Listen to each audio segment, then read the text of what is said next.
ദീർഘകാല വിസയ്ക്ക് പിന്നാലെ വിദേശികൾക്ക് ഗോൾഡൻ റെസിഡൻസി പ്രഖ്യാപിച്ചു ഒമാൻ.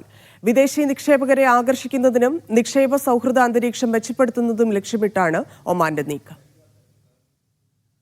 സലാലയിലെ സുൽത്താൻ കാബൂസ് യുവജന സാംസ്കാരിക വിനോദ കേന്ദ്രത്തിൽ നടന്ന സുസ്ഥിര ബിസിനസ് പരിസ്ഥിതി ഫോറത്തിന്റെ ഭാഗമായി നടന്ന പരിപാടിയിലായിരുന്നു പ്രഖ്യാപനം.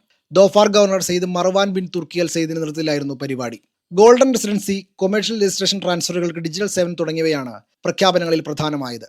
ഈ മാസം 31 മുതൽ പുതിയ പദ്ധതികൾ ഔദ്യോഗികമായി പ്രാബല്യത്തിൽ വരും.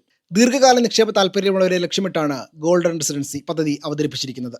കമ്പനികളുടെ കൊമേഴ്ഷ്യൽ രജിസ്ട്രേഷൻ ട്രാൻസ്ഫറുകൾക്ക് ഇലക്ട്രോണിക് സർട്ടിഫിക്കേഷൻ വഴിയുള്ള ഡിജിറ്റൽ സേവനം ലഭ്യമാക്കും. ഇതുവഴി നിക്ഷേപകർക്ക് സമയവും ചെലവും കുറയുന്ന രീതിയിൽ സേവനം ലഭ്യമാകും.